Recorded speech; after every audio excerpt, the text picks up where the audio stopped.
Thank you all for coming. I want to thank you for the opportunity to read here. Thank you, Dwayne. Thank you, Cafe Zippies. I'll finish my coffee and sandwich afterwards. Very nice to have them. Can you hear me? I mean, if I move in and out of the microphone, can you hear me? Okay, good, because I tend to move around a little bit. Okay, I had to drive here, and how long do I have? 30 plus minutes. 30 plus minutes, okay. All night. If you, Whoa. some people went over an hour because they just got into. No, Okay. I'm going to do that. I have a little owl that I will pull out. Then I can see what I'm doing. Okay, very good. There's the owl. Okay. I had to drive here, and of course, as you know, the traffic from North Seattle at around 6:30 at night is not so good. So I'm going to read a poem that commemorates that from a book that I translated, a book of poetry from the Chilean Spanish of a wonderful poet named Jorge Teillier. Jorge Teillier, it's a French surname, but he was very much in the line of Pablo Neruda from the south of Chile, with a climate very much like here in the Northwest. And the poem is called Afternoon in Automobile, so appropriate for the drive. I'm also going to read it in Spanish after.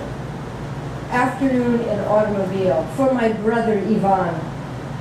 We abandoned the village after a drink in the hotel facing the square.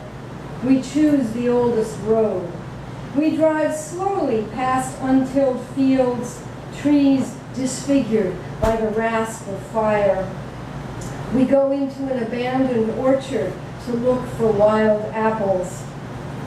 Then someone says, in the station there was a girl who looked like, I don't remember who. Someone else starts to sing. But when the stars come out to gaze at us with their moist eyes of sad sheep, no one speaks or sings. The old engine rattles. The wind hits us in the face. One friend hands out the bread and wine. Always that is good. And it's good to wish it were eternal, as we believe in the eternity of the night, the wind, the dark rose of the sky. Woo! It's getting warm up here.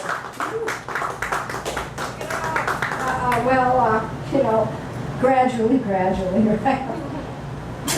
Poetry and strip. Anyway, here it is in Spanish. Atardecer en automóvil a mi hermano Iván. Abandonamos la aldea después de beber algo en el hotel frente a la plaza. Escogimos el camino más viejo. Pasamos lentamente frente a tierras sin cultivar. Árboles mutilados por los roces a fuego. Entramos a una quinta abandonada a buscar manzanas silvestres. Luego alguien dice, en la estación había una muchacha que se parecía, no recuerdo a quién. Otro empieza a cantar, pero cuando las estrellas salen a mirarnos con sus húmedos ojos de orejas tristes, nadie habla ni canta. Trepida el viejo motor, el viento nos da en la cara, un amigo reparte el pan y el vino. Siempre eso es bueno. Y es bueno desear que sea eterno, eterno como creemos son la noche, el viento, los oscuros caminos del cielo. Jorge. Is he still alive? No, alas, he passed away in mid-90s, but he was a wonderful poet. I actually was able to correspond with him a little bit. He was quite a fine poet. Didn't get the attention that Neruda did, but I also decided that, everybody was translating Neruda, so if you translated Neruda, all right. Well, I think you probably know, or any of you who saw the Facebook postings at like 4 and 5 or 6 a.m. some of you knew that I was sort of like up all night. I've been writing, it's NaNoWriMo, but for me it's been NaNoWriMo. I've been writing the introduction to this huge honkin' anthology that I've been working on now with 2 different co-editors for 3 years. It's called Raising Lily Ledbetter, Women Poets Occupy the Workspace. Woo! Nice. So it's going to be out in the spring from Lost Force Press. Anybody going to the huge AWP conference in Minneapolis, Association of Writers and Writing Programs. It was in Seattle this year actually, February, March. Did anybody go? Too expensive. Oh, it was expensive, yeah. But Man, I just want to go and buy some books, but Well, I couldn't even get in. It's like Saturday it was free. It was I free work Saturday. Oh, yeah. Yeah. Saturday they opened the book fair. But anyway, so it's going to be out for that, and then there's going to be all kinds of events around this region because a number of the contributors are in this area. Women who work. Okay, well, so we could set up something here for you. that might be good. Yeah. Yeah, there are people from this area. So I'm not including any of my own poems in this anthology. So that's why I have to read this one. It's not in the table of contents, and it's also not on my resume. One of my first jobs. Okay. You probably all worked in a place like this back in the day. Maybe you work in a place like this now. It was called Pizza Haven in the U District. His little man used to work there. No! Whoa! Pizza Haven on the Ave. Yeah. Yes. All right. Well, here it is. Here it is. Maybe he was the guy who caught me stealing pizza. Well, he wouldn't have turned you in. He Oh. would have asked for a profit. Oh, okay. All right. All right. Maybe he was a lover. Fight the power. No, I didn't mix business and pleasure. At least not there. Anyway, not on my resume.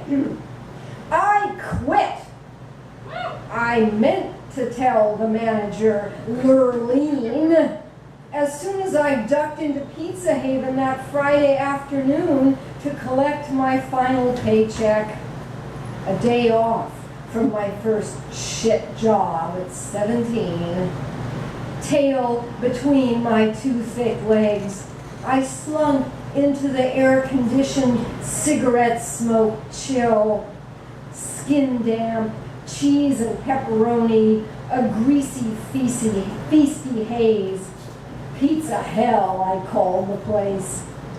I was almost ashamed to show up. I was such a lousy waitress, mixing up orders, begging smoker co-workers to empty the ashtrays from my tables, smoothing unused napkins and pushing them back into the spring-loaded metal dispensers.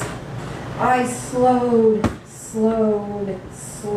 the whole operation. Even then, a reduce, reuse, recycle fiend before the slogan had even been invented. Lurleen met me in the aisle between tables whose oilcloth tables I never could wipe clean. She straddled the passageway and growled, "You're fired." Her bulldog jaw worked as if a wad of chaw had found its rhythm and was perfecting its moves in her mouth. "Get your paycheck and clear out." She blocked my way to the kitchen, her eyes drilling me with a roomy blue precision. I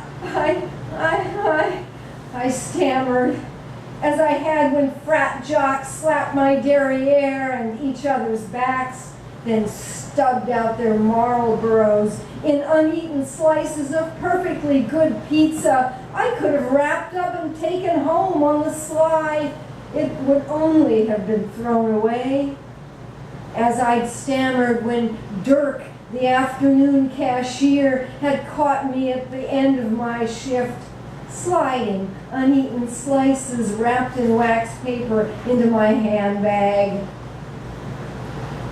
"You can't fire me. I quit," I finally blurted.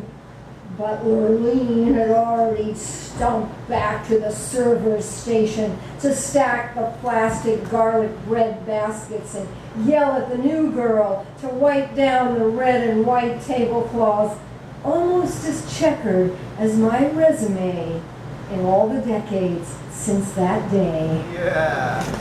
Woo! So maybe your dad was Dirk.